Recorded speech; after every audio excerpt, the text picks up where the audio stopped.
My name's Candy Stiles, and I'm from Southeast Virginia. I'm a mother of 3. I got into truck driving because I've always liked to drive and travel, and the job I had before this was loading trucks. I'd hear stories from other truck drivers where they've been and what they've done. So I went to the community college in my area and got my CDL in 2001.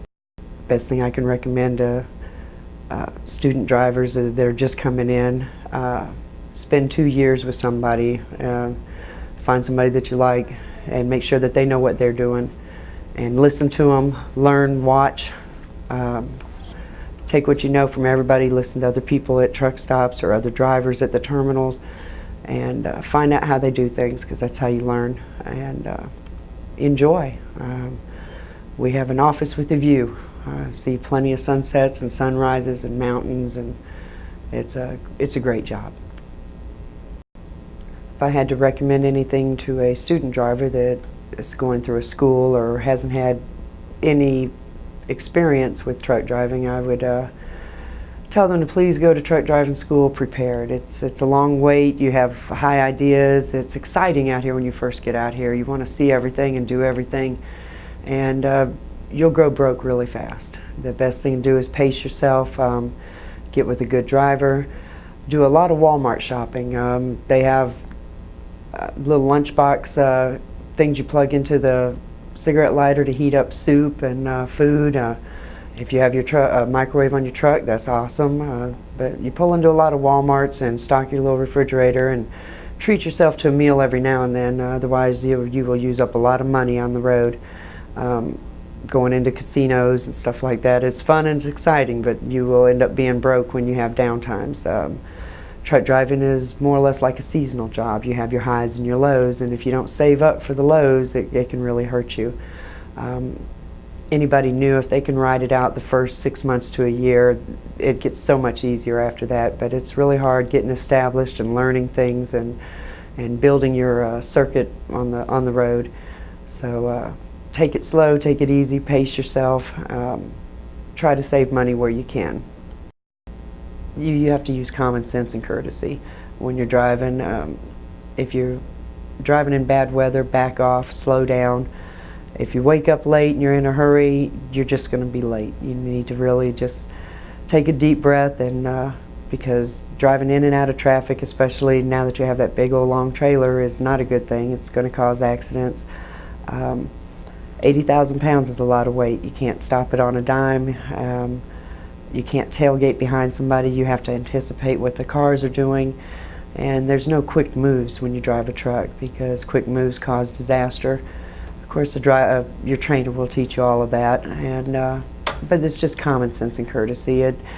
When somebody's merging onto the freeway, you don't have to hurry up unless you know that you're going to get past them before they come on. If you see them coming down the ramp and all you have to do is lift your foot off the accelerator to let them on, be courteous. I mean, it's not a bad world out there, and cars and trucks can get along, and I've had cars, flash me over and are very friendly, but you hear a lot of complaints that they get in your way, but mainly it's just common sense and courtesy out there. Slow down, breathe. Bad weather conditions, back off. If you don't feel comfortable, they'll teach you about a comfort zone. Everybody's comfort zone is different. I can do things that other drivers can't do, and then I'm not comfortable doing things that somebody with less experience seems to be more comfortable. Everybody has their own comfort zone. Follow it. Find a partner that appreciates and respects that. If you're not comfortable during any kind of situation, and it's more than just being a little nervous, because you're going to be uncomfortable to start with, you're a little nervous about everything till you learn. But if you are truly not comfortable, if you're holding that steering wheel with both hands and barely breathing, it's time to pull over or trade partners and let them do it. You'll get better, you'll learn more, and that's the key to success on safety, is just common sense and courtesy. You start with any company, but when you come to CRST, make sure you talk to your dispatcher and or the recruiter before you even come, depending on the area that you live in. Makes it easier or harder for you to have regular home time. Depends on what you're looking for, whether you want to stay out on the road and only go home once a month, or if you have to be home, every 3 or 4 weeks to handle bills and family issues.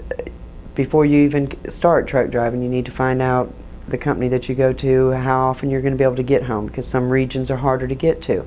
And if that's important to you, then you definitely want to discuss that and pick the company accordingly. But you can go home for a day or two or a week.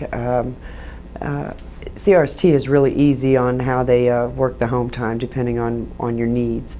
And they'll get you through the house, or they'll get you to it for a few days.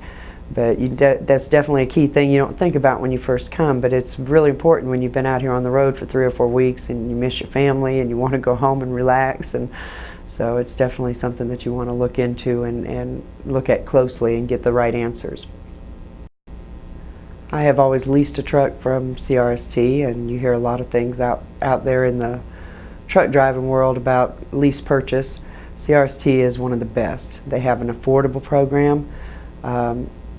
You will own your truck. You can have it, keep up with the maintenance on it through them. This is my 3rd truck that I have owned. It'll be paid off in October. They don't cut you short on your miles like other companies and make you starve to death waiting to own it. And I like the freedom to choose my loads and the feeling of owning something. So you have to watch your fuel, but you can make money. They have good rates. They keep up with the current fuel surcharge. So I love being a lease operator because of the freedom and the ownership.